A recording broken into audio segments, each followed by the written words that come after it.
ए किसान बाबू, काय हो? सुनना। हाँ बता ना। मोर खेत में ऐसन का बीमारी लगे हैगा, मोर धान के सबो बाली मन सुखावत है बाबू। ऐसे का? हाँ हो। तोर खेत में ना तना छेद बीमारी हो गए वो, तभे बाल में नड़बड़ सुखावत ही। त कुछ दवाई बता देते कि थोंगा। तय है ना स्प्रेयर चलवा के दवाई डलवा ले वो।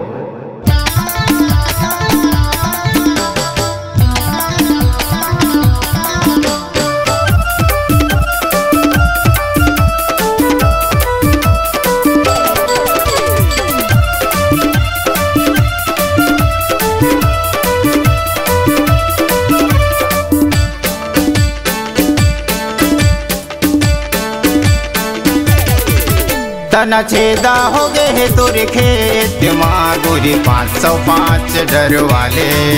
तना छेदा हो गए है तोरे खेत माँ गोरी 505 डर वाले। एक बार माँ कटे नहीं वो, एक बार माँ कटे नहीं, 15 टोंडे में स्प्रेयर चलवा ले।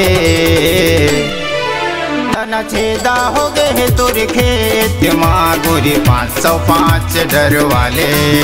तना छेदा हो गए है तोरे खेत माँ गोरी 505 डर वाले।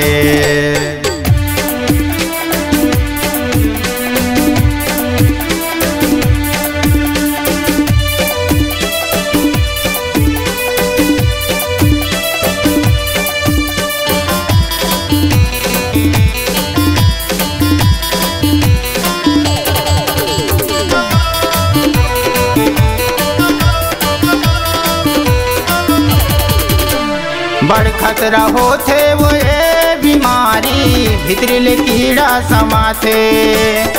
बड़ खतरा होते वो ये बीमारी, भितरीले कीड़ा समाथे। बिना दवाई के कटे नहीं वो, बाल मनड़ बड़ सुखाते।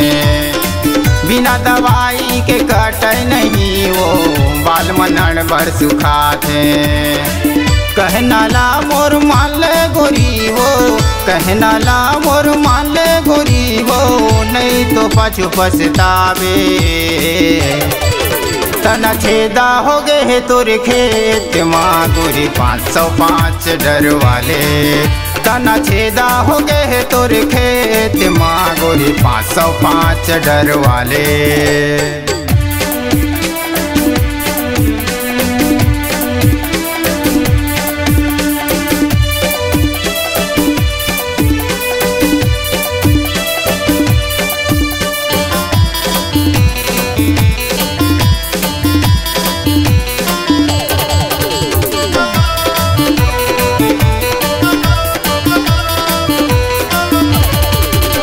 कोरंडा कंपनी के आते हाँ वो बने रिजल्ट बताते।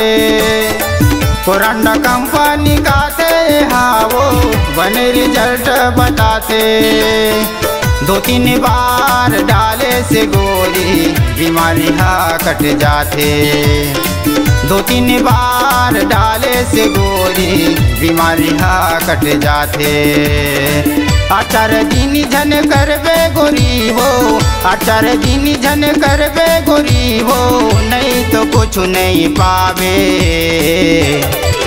तना छेदा हो गए है तोरे खेत माँ गोरी 505 डर वाले। तना छेदा हो गए है तोरे खेत माँ गोरी 505 डर वाले।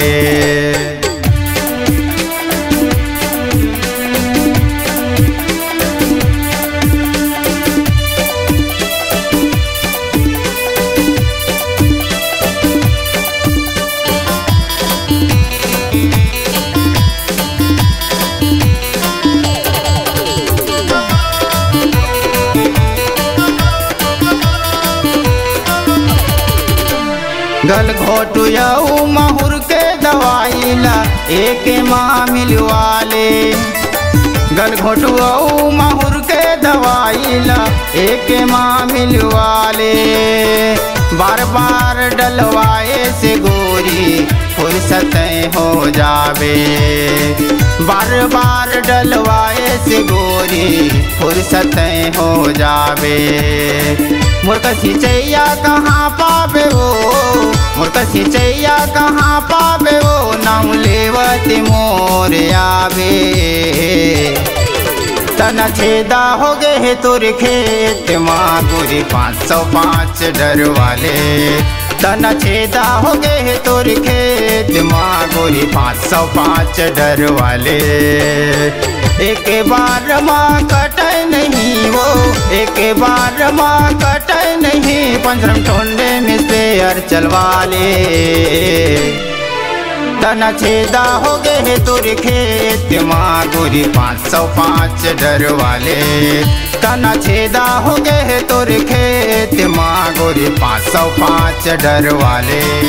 तना छेदा हो गए है तोर खेत माँ गोरी 505 डर वाले। तना छेदा हो गए है तोर खेत माँ गोरी 505 डर वाले।